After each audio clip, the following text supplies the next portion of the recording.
because breath is life force, it's chi, it's prana. It is the thing that animates all of this. So when you learn how to work with breath, you learn how to manage your energy, because that's what breath is. So when you become conscious of breath, you become conscious of your own space in a way that's very different than you might normally experience it. So how do we do this? So I'm going to ask you to take your middle fingers, one of them, it doesn't matter which one. And if you're able to, just reach down to the bottom of your spine at the coccyx. That's that little tag of a bone on the base of your sacrum. And just touch it. I just want you to be aware that it's there, and just a gentle pressure on it for a second.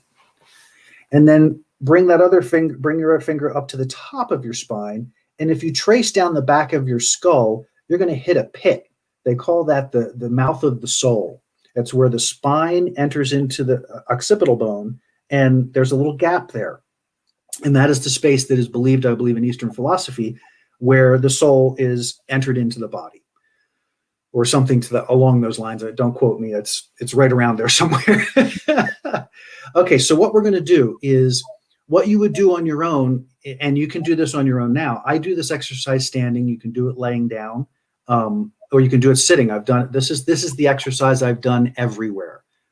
Airplane bathrooms, stores, everywhere, at work, in my car, because it is the thing that shifts me the quickest and the fastest and breaks the cycle. So I think of this in terms of, like, you know how you have it when you have a dog, or if you have an animal, particularly dogs, because dogs get fixated.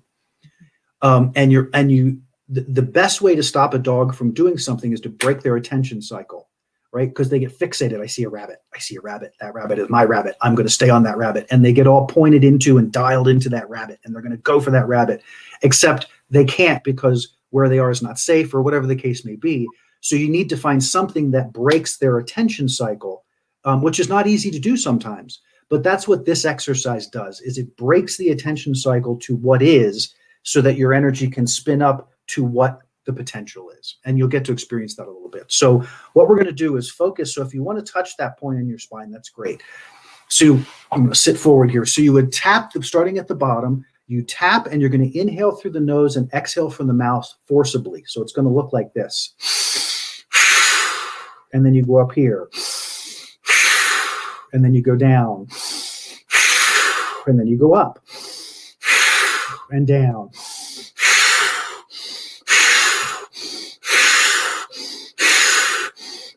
And you're alternating between the bottom and the top consistently.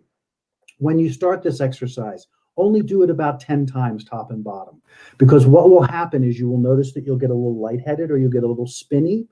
That is a response of your energy system getting overwhelmed by the amount of energy you're giving it in that moment. That's good. If it's too intense, just back off a little bit. Back off the intensity. That's all that you have to change. When I do this exercise now, I do that process, just that piece of it, for easily a minute to a minute and a half, nonstop. Bam, bam, bam, bam. And what happens is that the momentum of it increases. So I always tell people, start from just pull a breath. Feel that. Here. And then the bottom again. Getting completely connected to your breath. And what happens is the breath will take over, and you will begin to generate this cycle. And it's actually a figure 8 cycle that's going on, but this will generate this cycle of energy in you. That's the first part of it. The second part is you're now going to go to your heart. So you place both middle fingers onto the heart space.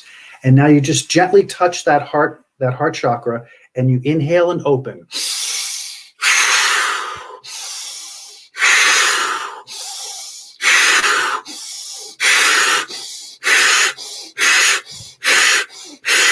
And again, you feel that momentum build, and you feel all this clearing that's happening while it's going on. And so it's a 2-stage process. The first is the up and down energy. The second is then expanding that energy out into your field.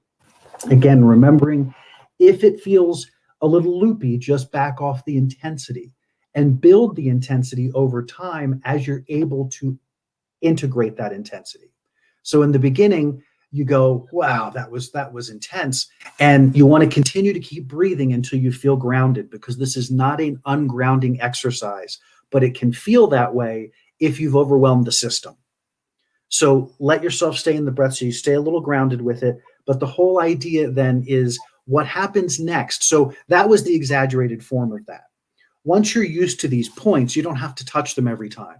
So when I say I do this in a bathroom, literally I'm sitting in a stall going, and I'm focusing in the bottom, focusing the top, focus bottom, focus top, focus bottom, and do the same thing. And then I touch the chest, chest, chest, chest, chest. And it doesn't have to be monumental. When you're on your own, it's great. The more breath, the better. Once you've entrained yourself to the exercise, doing it, just simply doing the exercise, focusing into the exercise will get your energy going like this, because your energy loves to be spun up. It loves that experience because that's who you are. Being spun up is taking you closer and closer to the organic who you are.